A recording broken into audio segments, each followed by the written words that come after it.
اللهم صل على سيدنا محمد وعلى آل سيدنا محمد وبارك وسلم. الحمد لله رب العالمين وأفضل الصلاة وأتم التسليم على أشرف الأنبياء سيدنا محمد وعلى آله وأصحابه أجمعين. اللهم صل وسلم وبارك على سيدنا محمد كلما ذكرك الذاكرون وغفل عن ذكرك الغافلون، وصلى الله وسلم وبارك على سيدنا محمد أبد الآبدين يا رب العالمين. وبعد، فأعوذ بالله من الشيطان الرجيم. بسم الله الرحمن الرحيم. With regard to Ishrat al-Sa'a, the signs of the end of times, Al-Imam Muhammad al-Barzanji rahimahullah ta'ala, a scholar of Hassani descent, he was from the children of Sayyiduna al-Imam al-Hassan radiyallahu ta'ala anhu, and he hailed from the Kurdish countries. His ancestors moved to the Kurdish lands and then they moved to Al-Madinah al-Munawwara, and al-Barzanji family is well known. Al-Imam Muhammad al-Barzanji rahimahullah ta'ala wrote a book on Ishrat al-Sa'a, the signs of the end of times, which is well known. This book is published and available. Al-Imam Yusuf al-Nabahani rahimahullah ta'ala, who alongside many other major scholars 100 years prior, was one of the mujaddideen, the revivers of the way of Ahl Sunnati wal Jama'ah. He the tahdhib of this work, summarized this work, Al-Isha'a li-Ashrat al-Sa'a, and he named it Alamatu Yawm al-Qiyamati al-Sughra wal-Kubra. This small pamphlet he made from the work.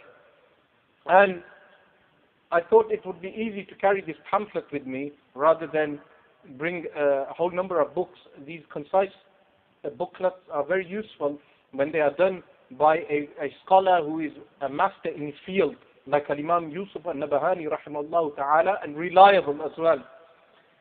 A hadith which I thought would be worthy of mentioning today, and as a reminder to myself, was with regard to Dajjal, when he appears, and what his fitna, his tribulation will consist of. But a note from the Sunan of Al-Imam Ibn Majah rahimahullah ta'ala.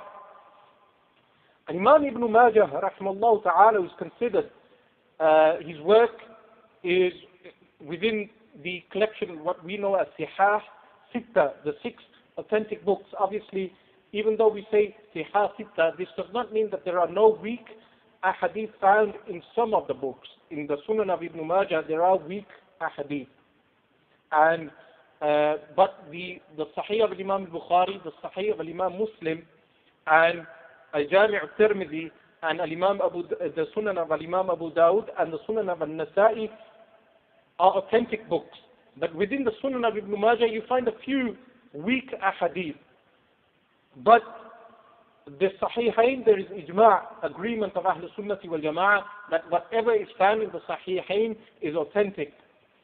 Al-Imam Ibn Majah, after mentioning the hadith, the narration of Dajjal, he has a note which is interesting.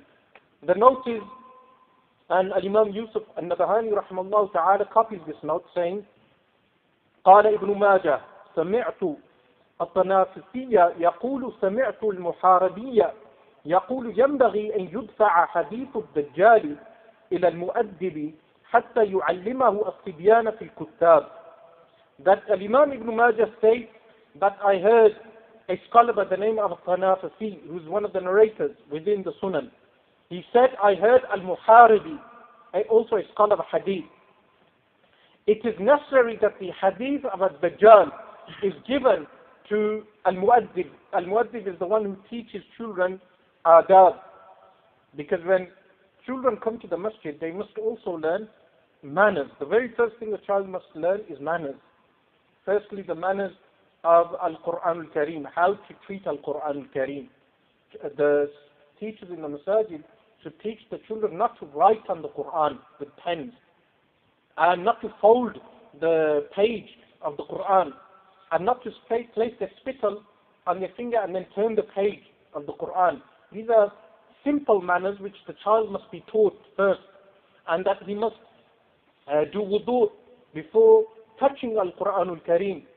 And these are the simple things which the children are taught, should be taught firstly at home.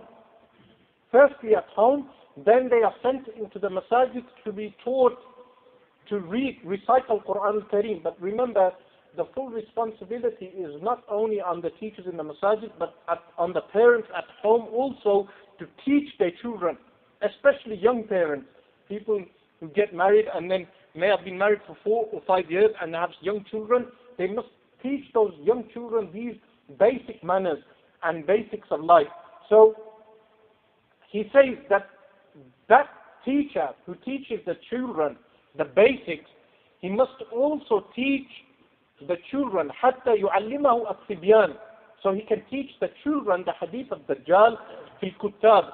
Al-Kutab meaning in the masajid where the children were taught how to recite Al-Quran Al-Kareem, they must also be taught the hadith of Dajjal. Why is this important? Because when Dajjal appears, Dajjal is the greatest fitna from the creation, since the creation of Sayyidina Adam alayhi salam until the end of the world. Dajjal is the greatest fitna, tribulation that mankind will face. His tribulation will consist of many things, but the primary reason is that Dajjal will destroy or corrupt the aqidah, the belief of the people. He will take them away from the Tawhid of Allah subhanahu wa ta'ala. And he will claim to be God. He will claim to be God, and he will perform many things which will confuse people because they will not know the basic Tawhid. And the hadith of Dajjal mentions these signs also, because there's many ahadith